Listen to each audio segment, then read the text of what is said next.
Ship's log, February 22nd, 3303. This is Dr. Bruce Brewson.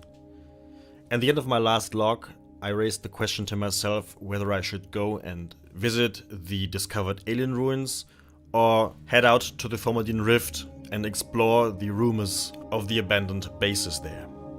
So, since I'm in deep space now, my choice is pretty obvious.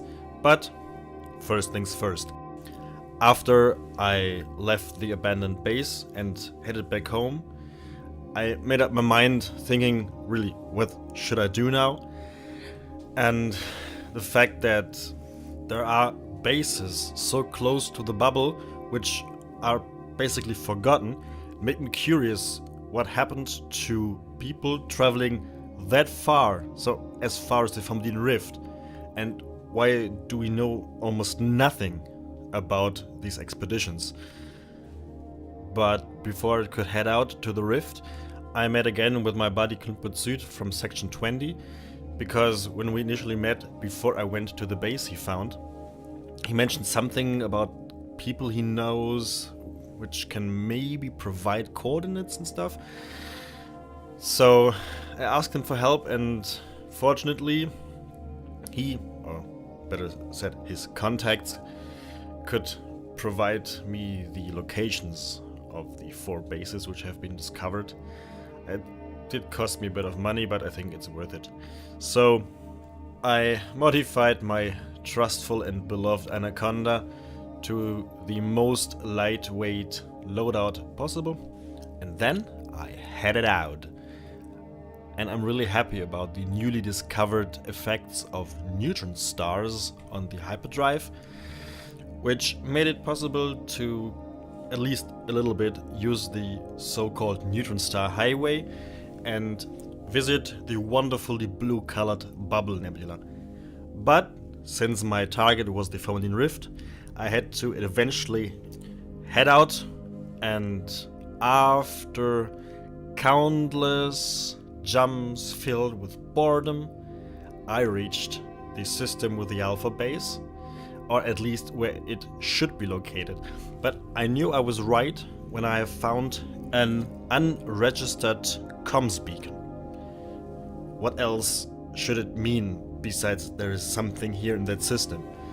And on the promised coordinates, there it was, hanging on the edge of the cliff, the Alpha base. On the one hand, I was kind of happy seeing something human that far out. On the other hand, it's really sad because it's abandoned. Nothing alive is there anymore. But I could at least extract 6 data logs describing this mission. And this went on for all the other 3 bases. Each base had 6 data logs describing happenings on each of these missions and kind of thus describing the mission. And what they all had in common was that the main focus was just dropping beacons. So, in theory, the space here in the rift should be full of beacons, but I at least found only one.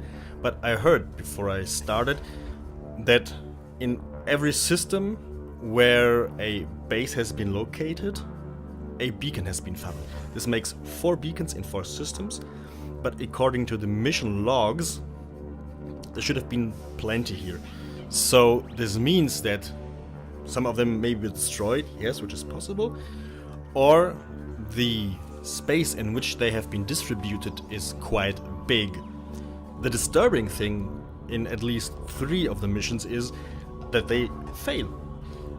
They fail in a way that the first one ends by a suicide of the crew, because the void is calling them, which is a phenomenon known to deep space explorers. But the other 2 missions, Beta and Delta, they fail because of failing equipment, which is the Beta mission, or because in a mysterious way the support ships are destroyed, which is then the Delta mission. The only mission which seems to have gotten out of the rift is Gamma, and they are running from something unknown, something mysterious which has kind of watched them and doesn't want them to be there, but it's not specified what it was. So this is a great mystery. And back home in the bubble, we don't have any official available recordings about the emissions. So the questions are, why have the beacons been here? And the only hints we have are the BIOS codes which say Exodus, and this is set in the logs of the Delta mission. But we do not really know why and what these missions are about, at least at that point in time. We don't know who sent the people out here. It's just named they or them, but that's a mystery for us now. Then, third, where are the beacons? I addressed this a moment ago, but where are the beacons and how big is the space where they are distributed? And the fourth question is, where are the survivors? They're talking about Earth-like and habitable worlds, but in the area around the bases here, I did not find any of these. So, probably the missions took place in other regions than the bases here. And with these questions in mind, I'm now returning home to the bubble, and I will definitely dig a bit into this and talk with my friends and colleagues. And before I left, I heard that similar bases have been found in regions called Hawkins Gap and the Conflux. So it may be worth to head out there into other expeditions. But I'm going to deal with this once I'm home and once I know what's happened in the meantime there. So for now, I think I'm going to start to my next jump.